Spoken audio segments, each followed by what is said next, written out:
term here, but you do have the right to hire one. Was it your intention to give up your right to a lawyer and to represent yourself? Yeah, I would love to. Then I will accept the waiver of counsel, and Ms. Yeager, you may call your first witness. Thank you. The state will call Deputy Sherburne. Deputy, please come forward and be sworn. You may inquire. Thank you. Deputy, how long have you been with the Licking County Sheriff's Office? It'll be 2 years in April. And were you working on January 24th of this year? Yes, ma'am. Okay. What shift or hours were you working that day? Third shift would be midnight to 8 a.m. Okay. And were you wearing a uniform of the day like you are in court? Yes. And were you driving a marked patrol car with a working visible light bar? Yes, I was. And did your duties as a deputy include traffic enforcement and responding to calls for service? Yes. Okay. Have you had all required training required by the Sheriff's Department? Yes. And as of January 24th, were you up to date on all training, certifications, and continuing education requirements? Yes, ma'am. So I'm going to draw your attention to about, I guess it would be 2:19 a.m. Whereabout were you at that time? I was patrolling in the township of Etna. That is in the west side of Licking County. In that state of Ohio? Yes, ma'am. Okay. And were you dispatched to a property regarding some kind of complaint? Yes, I self-dispatched myself to it. Okay. And what was the complaint about? We had received an email from our supervisors about a vehicle that had been parking in a handicap spot. An anonymous person had called in multiple times saying that this individual did not have a handicap placard in their window or on their license plate. The individual that was complaining was also handicapped. Okay. So did you go to that location where this person was allegedly parked? Yes, as soon as I received the email, myself and Deputy Coffey actually met me down there to find the vehicle that was parked in the handicap placard spot. And when you arrived, was there a vehicle parked in this handicap spot? Yes, there was a vehicle that was bearing Ohio registration Edward Ocean Mary 4227. Okay. It's a 2006 Mercedes, I believe. Okay. And who was the registered owner of that vehicle? Dimitri Bugatti. Okay. And did you speak with Mr. Bugatti? Yes, we did. Okay. Is he in the courtroom today? Yes, he's right there. Okay. Your Honor, let the record reflect the witness identify the defendant. Will so reflect. Thank you. And so back to this parking space. You said this Mercedes was in this parking space. Was this clearly marked as a handicapped parking space? Correct. It had a sign. The defense without a lawyer. Representing himself in court, Dimitri didn't deny parking in the handicap spot. Instead, he tried to explain the full story behind it. Neighborhood politics, verbal permission from the condo president, harassment from a neighbor, and months of frustration building beneath the surface. The judge listened carefully, but in a courtroom, emotions and explanations don't always erase the facts of the law. Was it a parking space that was clearly marked with lines on the side as to Yes. this is a spot? Yep. Is this in a row of parking spaces? Correct. Okay. And is this sign clearly visible? Was it? Yeah, it's clearly visible. Yes. Okay. And was it obstructed by anything like snow, trees, anything like that? No. Okay. And this Mercedes, did it have the handicap emblem on the license plate? Nope. Was there a removable handicap windshield placard on it? Nope. Okay. Were you able to determine if Mr. Bugatti had any kind of handicap registration? No. Okay. Did you or Deputy Coffey speak with Mr. Bugatti about why he parked in that space? Yes, we did. Okay. Do you recall what he said at the time? I believe he said that he knew the owner of the condominium complex, and that he had permission to park there, and that the handicap sign itself was irrelevant.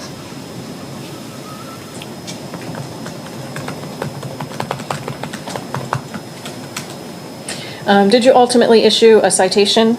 Yes. And was that for parking in the handicap spot? Yes, it was. And that was to Mr. Bugatti? Yes, ma'am.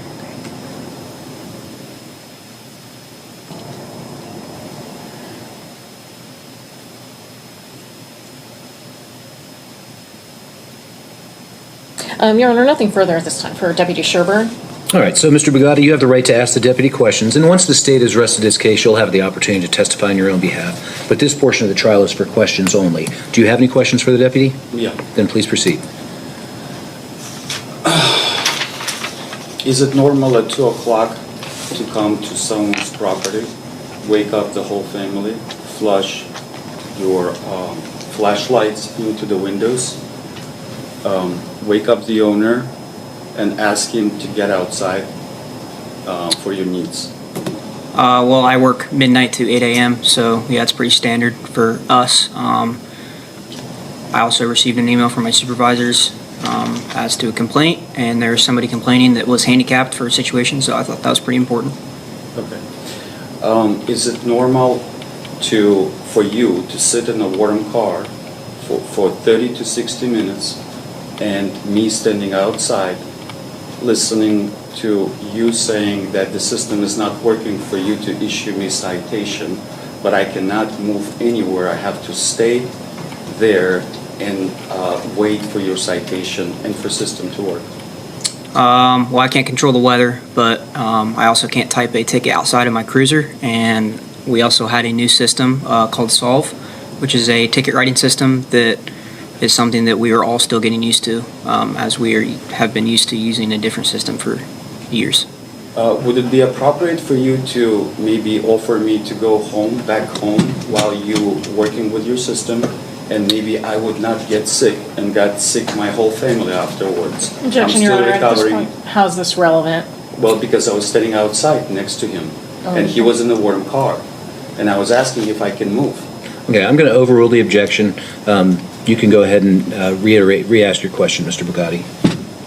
Yeah, I got sick, my family got sick, I'm still recovering from it. I did not work for many days because of standing outside, and my whole point of being here in the court is actually looking into your eyes and see, as I asked you several times, what humanity factor you have to give me citation versus warning in the middle of the night and come there with 3 cars on taxpayers' money, seeing my clear record, seeing that I never done anything wrong with the system, listening to my deep story, which I'm about to tell later, and still do a citation, and probably coming here today and probably paid overtime. Is that all? Yeah. If it makes you feel any better, I pay taxes too. And then secondly, I'm sorry that you were sick. That's obviously not my intention. When my supervisor sent out an email requesting us to do something, I have a duty to respond to that. And when it's something that's as sensitive as a handicapped person complaining about somebody parking in a handicapped spot, I feel like that's my right to do that. Once again, my intentions weren't for you to sit out in the cold. I understand that it's cold, it's January. Okay, my next question. You said that you got an email which contradicts of what this gentleman told me standing outside, that you guys got the phone call, and that's recorded. Email from your supervisor. I asked who complained. I was told by you that it was a person who knows a person who might park here. Objection, Your Honor, this that's- is hearsay, that's- Hold on a hearsay, minute. hearsay. You're testifying now, and as I said, you'll have the chance to do that, but this is for questions. My question, I'm giving you a pre-story, that this is recorded, and you saying it's not a phone call, it's an email. It's from your supervisor, which is contradicting what he said, that it's a person who knows the person who might park there. So I want to know whose email was it, when it was issued. Okay. Do you have that information? I mean, I could probably get it for you. I don't think there's any relevance in that at all. Even if I didn't get an email, which I did receive an email from my supervisors, it doesn't matter. You were parked in a handicapped spot, which I don't have to issue a warning for.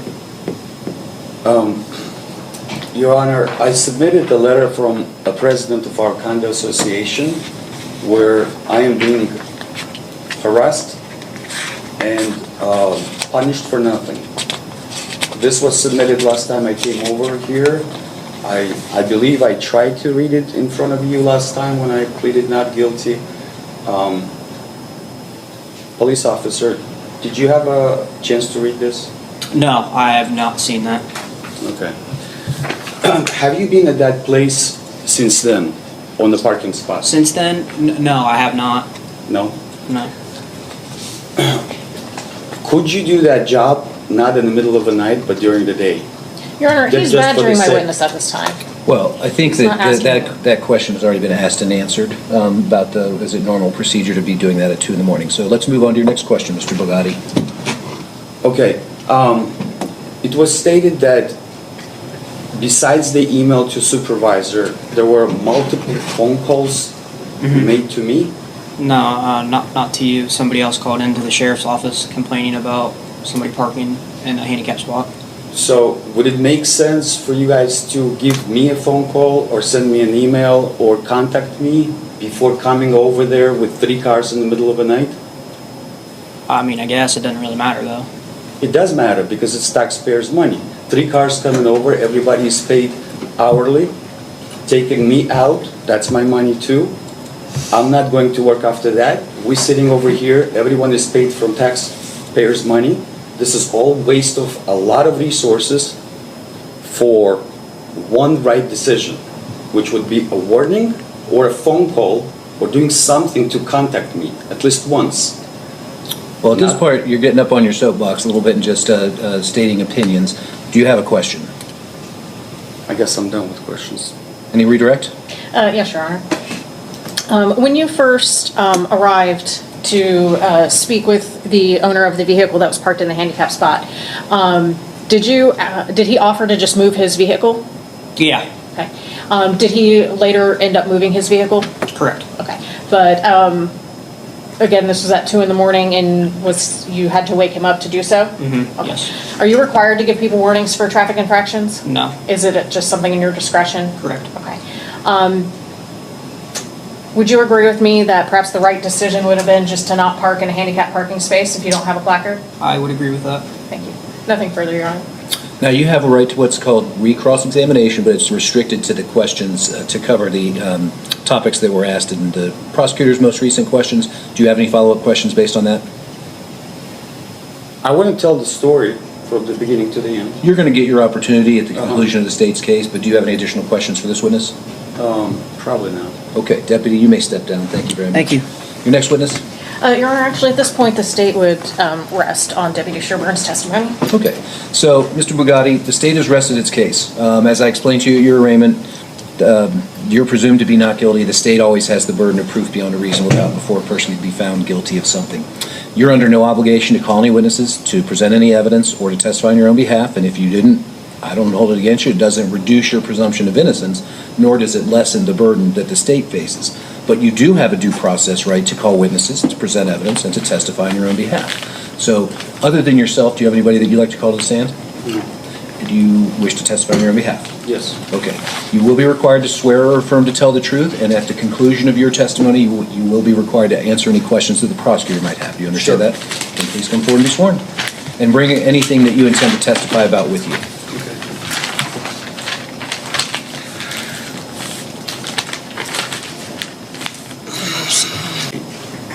All right. So, Mr. Bugatti, there's no lawyer sitting at your table to take you through your testimony, so your testimony simply takes the form of you telling me your side of things, and you can start whenever you're ready. Okay.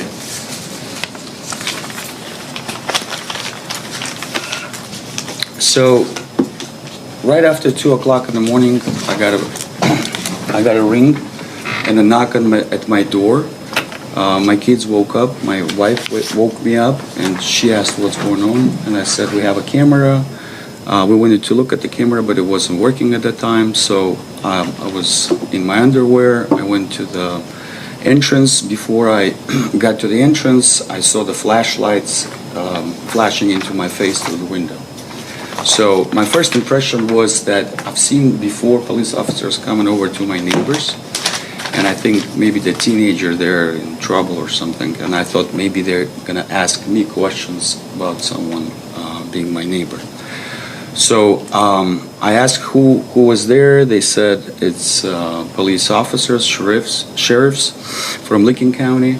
I said, what's going on? They said, are you Dimitri Bugatti? I said, yes, I am. They asked me if I can step outside. I said that I'm undressed and I don't feel comfortable because I don't think I ever been in a situation like that. So I asked, what's the problem? They said it's in regards to your car parked at the handicap location. I opened the door a little bit. They saw me being undressed, and they advised me to dress up and follow them. I asked them is it possible not to do it tonight and do it in the morning. They said no. Then I asked them, what if I don't come out? What's going to happen? Because I wasn't even sure it's police officers, because I thought maybe someone is playing a trick, or it's thieves or some criminals, maybe in uniform, because I've never dealt with a situation like that. So I asked them what's going to happen with my car if I don't step out. Will it be towed away? And the officer said, yes, it will be towed away. So I thought about it and I said, okay, I'm going to come over. I told my wife to come down. I'm getting outside. I'm going to move the car. So I went outside. While I was approaching, I was loudly speaking to the second officer. He was standing outside. This officer was in the car. There was a third officer in the third car who was taking pictures of my vehicle. So while I was approaching, I was speaking loudly, and the second officer was whispering for me to come over. So I came over. He started asking questions. Have you been ever contacted with this situation that you're parking on a handicap spot? I said, no, never. But if it was at least once, maybe you have a proof. Were there phone calls or emails? He said there were multiple complaints against me, and this is a big problem, and I got to move a car. So I said, okay, let me move it. He said, no, I'm sorry. No, there was more story. I started telling him, here's what's going on in this neighborhood. We have 23 units there, okay? 2 I own, 1 with the tenants, 1 for myself.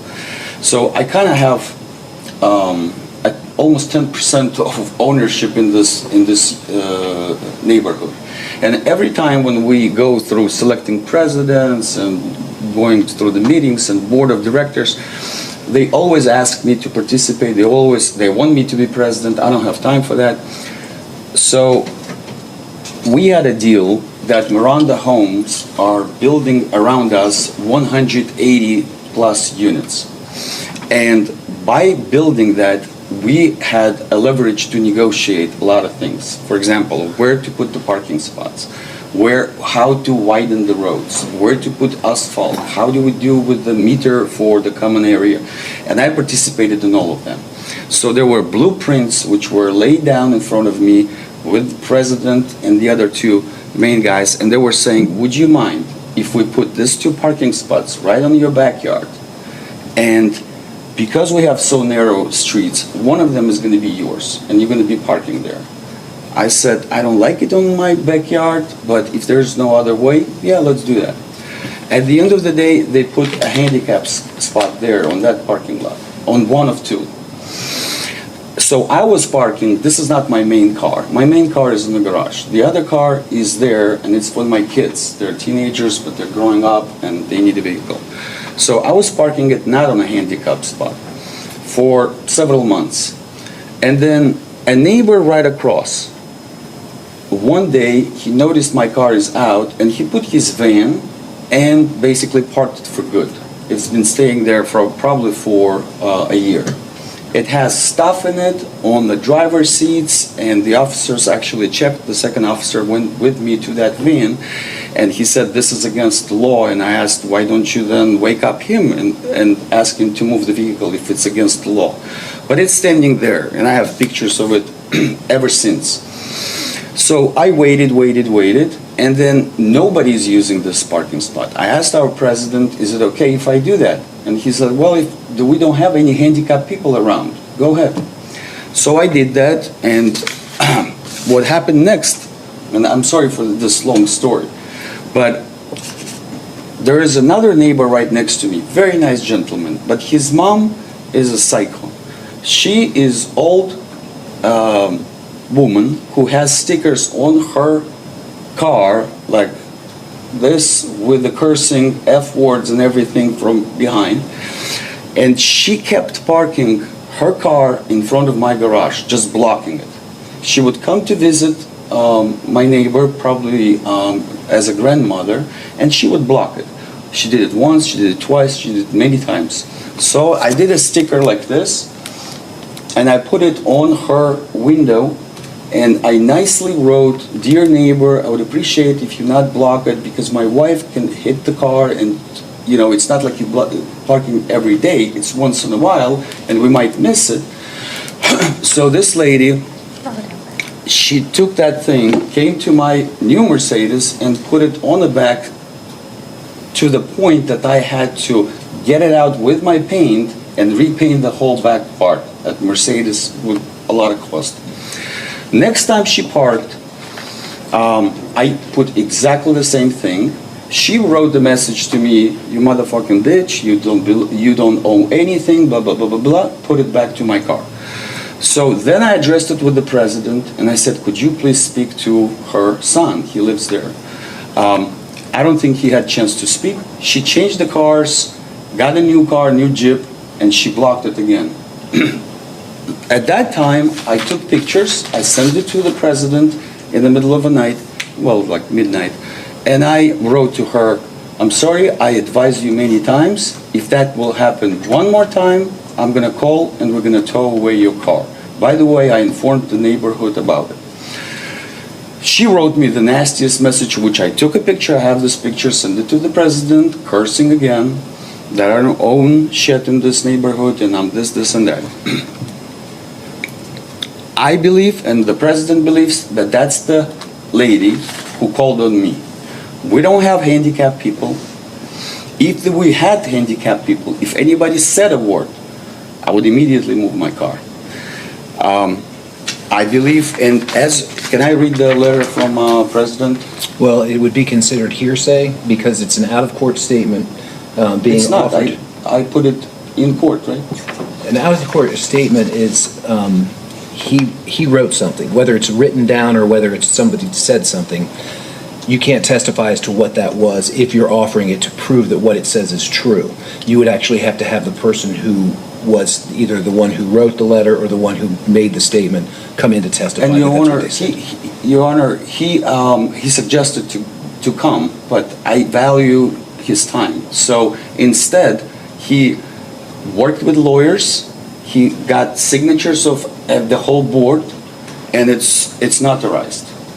So this is not just someone saying it, this is really a document. No, it is a document, but, you know, let me point out to you how absurd the hearsay rule can be.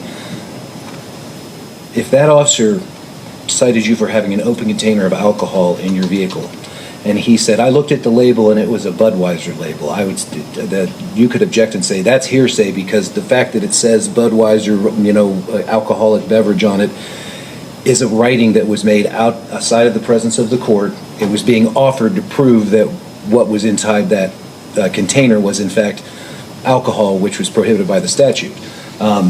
So I understand what you're saying. And by the way, you've already testified basically to what that letter says.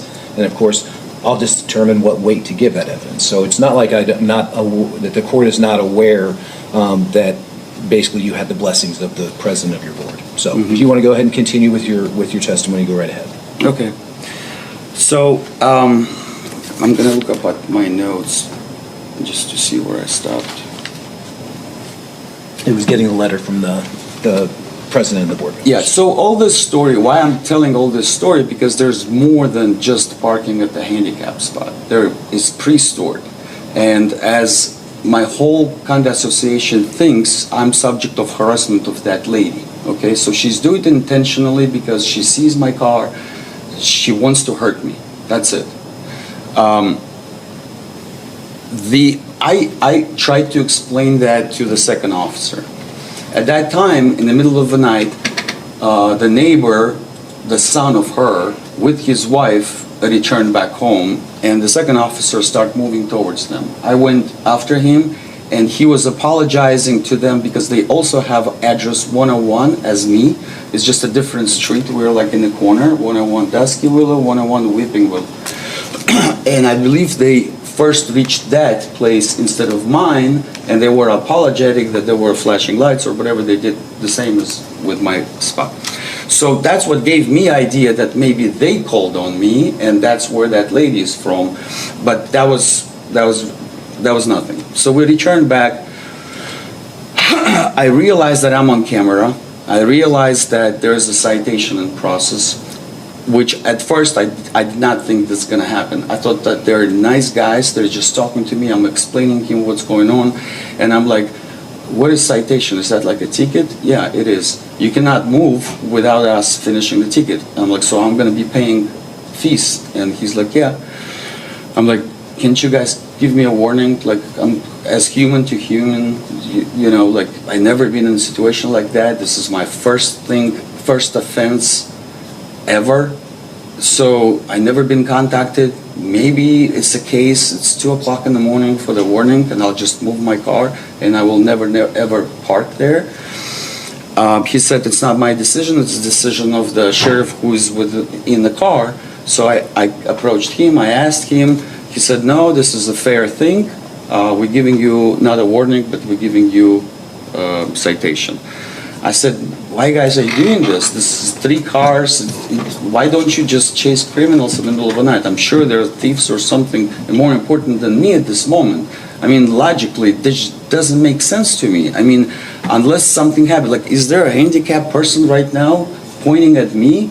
And the other officer said that one person called saying that he knows or she knows another person who might park there. And I said, it sounds like bullshit. It sounds like something is behind it. Now I realize. You can quote other people's profanity, but try to watch the profanity in your own testimony. Yeah, I said BS, by the way. I used the full version of it right here, but over there, when I realized that I'm on camera, I said it's BS. Regardless, I'm basically begging for them to give me a warning, and they're saying no, no, no, no, no, and the system is not working to give me citation. That's where I asked, why are you sitting in the car, in a warm car, and fighting the system where I'm standing here on cold? They said, okay, you can go and sit in your car. So I went to my car, I sit in the car, but it was colder than outside because it's like a casket there, you know, so I sat there for a couple minutes, I got out, because I can't even move there. If I move, I'm a little bit warm, so I said I'm not going to sit there because it's colder. Then I decided to go look at the van if it has a handicap sign on it. The other officer went with me, we both looked inside of the car. It has tons of things like pans and all kind of metallic things on the driver's seat. And he said, well, by the way, and I already mentioned that this is against the law to park like that. I'm like, yeah, he's been standing here for a year now, and he's still standing. So we returned back. The second officer said, I know it sucks for you, man. I'm like, why are you saying that? It's kind of weird. Why would you say? You can stop this sucks thing for me by giving me a warning. Why you, like, it's like a sarcasm to tell me, I know it sucks for you, man. I told something about to them about probably you paid overtime, and they said, no, we're working 12 to 8. And I'm like, but I'm not working 12 to 8. Can't we? And in my mind, I'm just thinking, this whole thing is set up for some reason against me, and I don't know why. Even though later on I realized why, because of that neighbor. But I understand now that email from supervisor was so important for them that they had to implement it in their working hours, which was in the middle of the night, and that's why they did it. But I think there's other ways of doing that, not coming with 3 cars, taking pictures and waking up the whole family. I don't even know how much ticket. I asked them how much I'm going to pay, because I was thinking if it's $50, if it's $100, it doesn't worth arguing or whatever. The other officer said, we have no idea. I said, approximately, is it $50? Is it $100? Is it $500? They said, we have no idea. You have to go on the website. And I'm actually surprised that they don't have any idea approximately to tell me the cost. But they said, you have to go on the website and find out. I found out first time I came here that it's $80-some. And I'm coming here second time in a row, and it obviously cost me more than $80, and the whole Licking County cost a lot more than $80, and it would be wiser for me just to pay and let it go. But I feel like I feel like a government doesn't work for me. Doesn't work for the great citizen, for the good resident, for the person who has a story, who presented the story, and that the supervisor's email, which was triggered by someone who wants to harass me, and they win. That little fight is kind of important for me because the whole United States is built on that. I have 3 businesses, they're all small. I'm struggling here and here and here. I need time everywhere. And I would rather spend that time to recover my business and make more money and spend more money. And how do I spend my money? I actually contribute to police. I actually donate to police. And I told them at the end of my meeting with them, I will never do that again. You guys were on my side, I'm losing you. And I feel bad about it. I've been in the United States since 1996. I mean, I have 2 graduations with bachelor degrees. I'm in IT science. I have my businesses. I have beauty salons in Bexley and Upper Arlington. I have 4 kids, great kids, 16, 17, 18, 23. Everybody has problems. I make sure that all of them go to private education. I spend a lot of money. I volunteer. In my neighborhood, Etna, for a year when I moved in with my mom, I was picking up trash every single day because I worked from home. For the lunchtime, me and my mom, we bought the sticks, and I was picking trash everywhere for a year. I didn't ask anybody to pay $1. I'm a great guy. And to wake me up in the middle of the night, flash me in the face and tell me dress up, go there and stand there for an hour while our system is not working, I think it's ridiculous. If they knew that the price is $80-some, put a ticket on my car. Tell me, move your car in the morning or we will come back and there's going to be consequences or something. That would probably solve the issue. Can I show you? This is 1st of February. Ms. Shager, did you want to see the photographs? Nobody is parked. This is 2nd of February. Nobody is parked. I have images today. Nobody is parked at that parking spot. It's been how many weeks? Did it worth to bring 3 cars that nobody is parked at that parking spot? So that's the proof. That's the proof that someone is just doing that to hurt me, not to park. And everybody knows that in the neighborhood. And when the second officer told me, listen, how many people you know in this neighborhood? I said, almost everyone, like 20 people for sure. He said, well, if you go to all of them and you spread the word that you had to citation and you're gonna pay for it, everybody will be scared and nobody will park there. I'm like, nobody was parking there anyway, but you know what my story is gonna be? I'm gonna go around this 20 people and I'm gonna tell everyone that I'm not on your side, at least on these 2 guys from Lincoln County. I'm not on your side. You're not treating me as a human. I have to pay, and even though I had verbal agreement with the president that I can park here. And honestly, this guy with the van, that's the only guy who is limping in our neighborhood. And the president said he is disabled. He's disabled, he doesn't have a sign of disability. So he's okay to park this van. Why the hell did you park it not on a disabled? Because you don't have a sign. So he parked it there. If he parked it where it's supposed to, I would be parked at my spot, which they designated by blueprints long time ago. So this is my story. All right, well, thank you, Mr. Bugatti. Ms. Yeager, do you have any questions for the defendant? God, no. All right, so Mr. Bugatti, if you want to go ahead and retake your seat there at the table. Do I have to submit pictures to you with the stickers? If you want those to be admitted into evidence, meaning I would consider those in determining whether the state has met its burden, yeah, you'll have to mark them for identification purposes, and you use letters A, B, C, etc. Okay.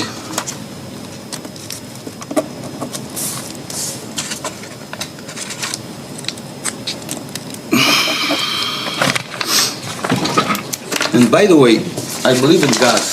And I told them both that the system is not working because God probably blocking you to write me a citation. Ms. Cobb, can you publish those to the prosecutor, please? Okay. Thank you, sir. You can go ahead and have a seat.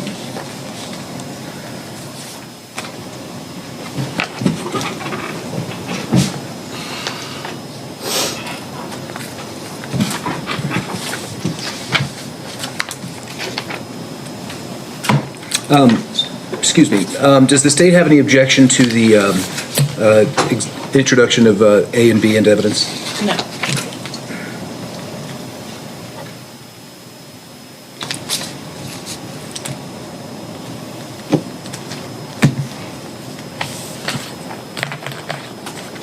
There's 620.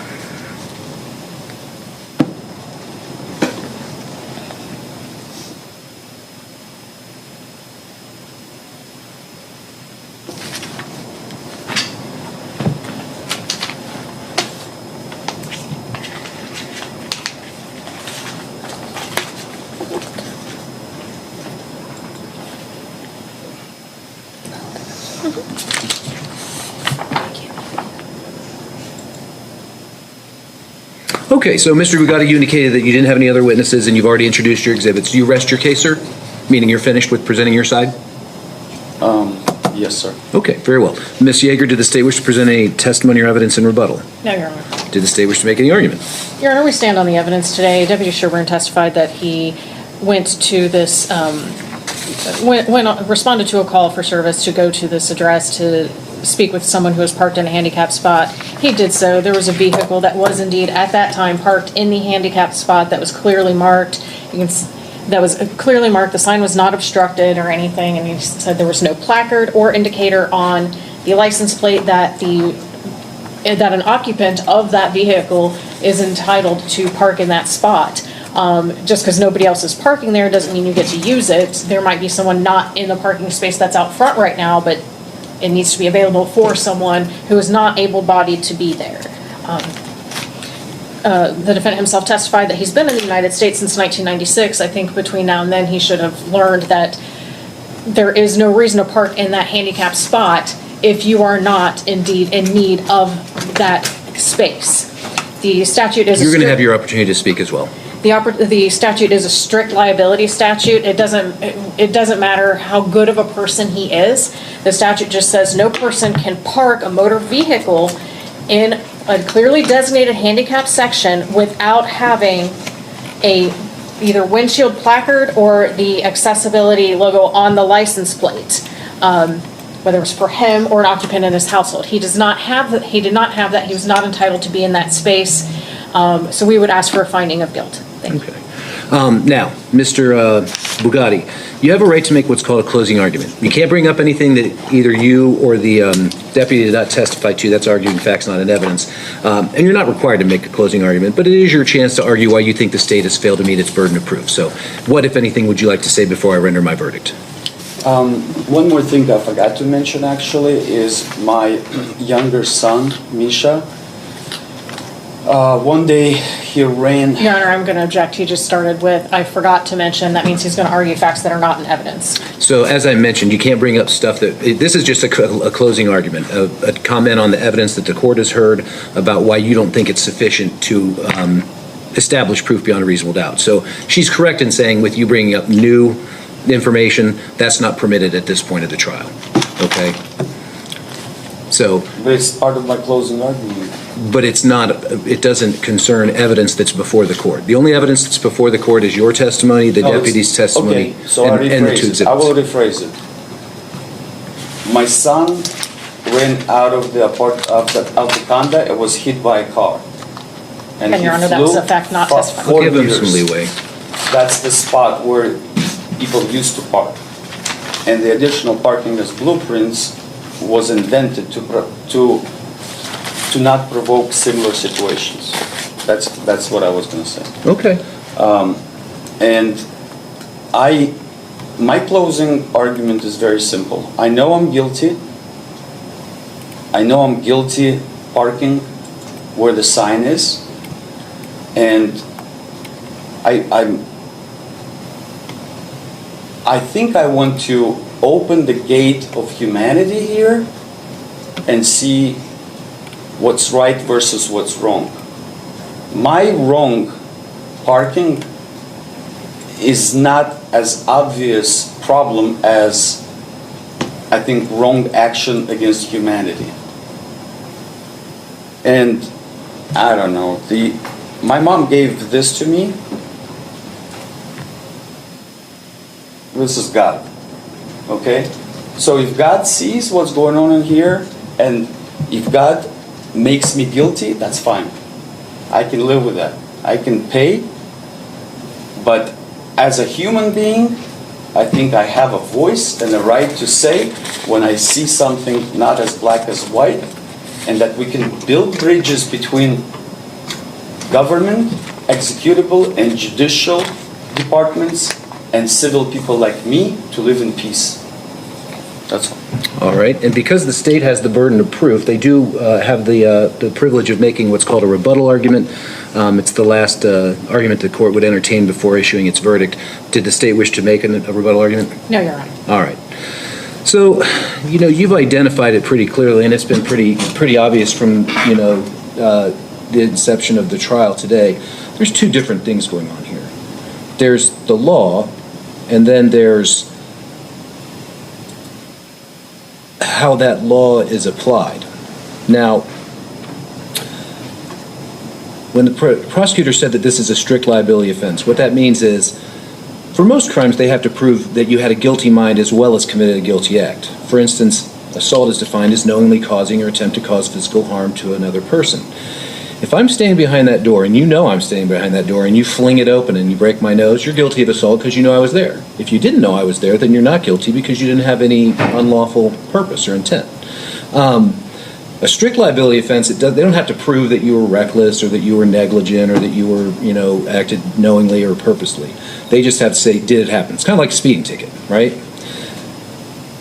All the testimony that you gave me, what you called your story, is what we would call mitigation, which means it doesn't negate the fact that you did in fact violate the statute. And you conceded that yourself in your initial closing remarks. But the court is obviously very cognizant of the fact that you were incredibly upset about how the matter was handled. And you felt that you were being treated unfairly initially by the people, your neighbors, or at least that one, the mother of one of your neighbors. And you made it very clear that you felt that you were treated very unfairly by the deputies when they responded. That the court can't speak to, okay? In essence, it's almost called nullification. If there was a jury trial and the jury's like, yeah, he's guilty, but we feel sorry for him, so we're going to vote not guilty, that's called jury nullification. You can't argue it. If you're the lawyer, you can't ask a jury to do that. It's unlawful. But and I can't do it as the judge and just say, you know what, you got screwed over pretty bad, so I'm just going to go ahead and cut a break and not find you guilty. I have to find you guilty because the evidence is there. What I would advise you of is that if you felt that you were unfairly treated, that the deputies that were responding acted inappropriately or in violation of your rights, you can certainly start with a complaint to their superiors. You certainly have the right to explore whether or not you have legal action in a different setting as opposed to the trial as to whether or not you were guilty of violating the handicap statute. And I should point out that I did conduct the defendant's arraignment, and when I was looking it up, because I hadn't seen anything like that, I didn't get to the part, I didn't see where the allegation was that it was a handicap spot, because I did make comments about, well, this says you're supposed to get a warning. So that's what my misunderstanding was at the time of your arraignment. I'm sure you remember my comments. So here's the gist of it. Having entered a guilty finding, before I decide what the fine should be, and I'm somewhat constrained in what I can do here, is there anything you want to say about the fine itself? No. Okay. Ms. Yeager, did the state wish to be heard regarding sentencing? Your Honor, we will leave it to the court.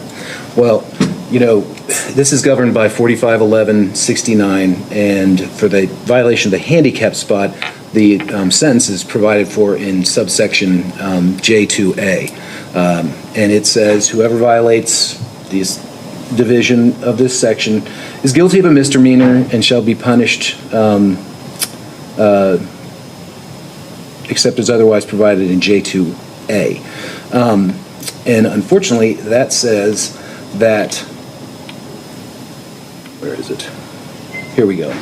J2A says that an offender who violates section division F1A1 or 2 of this section shall be fined not less than $250 nor more than $500. And so the court is required at a minimum to impose a fine of $250 as well as the court costs. Now, in a minute, I'm going to explain to you your options as far as further proceedings in your case. 2/18/26.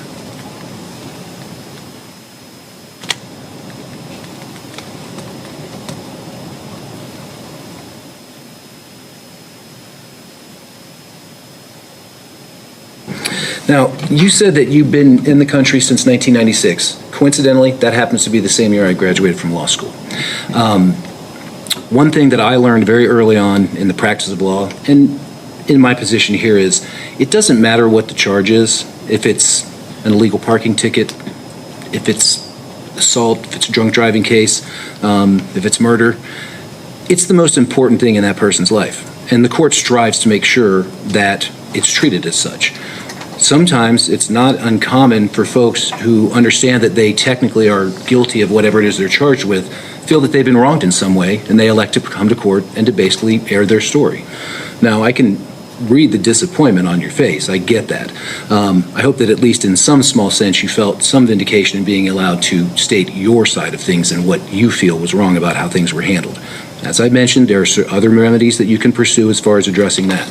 As far as addressing my verdict today and the sentence that I've imposed, you have a right to file a notice of appeal with the 5th District Court of Appeals within 30 days of today's date. You have a right to pay for a transcript of the trial, which is required to pursue your appeal, and you have the right to hire an attorney to represent you in the course of your appeal. You're obviously not required to appeal anything, but if you decide you would like to take this to the next level for review, I would strongly recommend that if you don't hire an attorney, you at least meet with one first. The rules for the appellate process are much more strict than the trial court level. You did a fine job presenting your side of things in the background and all of these surrounding facts and circumstances. And, you know, as I said, the law is the law, and sometimes it's pretty severe. Do you have any questions, sir? No, just disappointment. I'm sorry. In all of you, by the way. What's that? Disappointment in all of you. Well, that's noted. I appreciate that. Ms. Yeager, anything You further? didn't actually say how much the fine was. I didn't. I said $250 plus costs. You said that was the minimum, so I just All wanted to right. make sure. Court stands in recess. All right. To pay more than This case wasn't just about a parking ticket. It became a debate about law, fairness, and how far enforcement should go. Do you agree with the judge's decision? Or do you think the situation should have been handled differently? Drop your thoughts in the comments below. And if you enjoy real courtroom drama, emotional testimony, and unbelievable legal moments, make sure to like this video, subscribe to CourtPoint TV, and turn on notifications so you never miss the next case. Thanks for watching.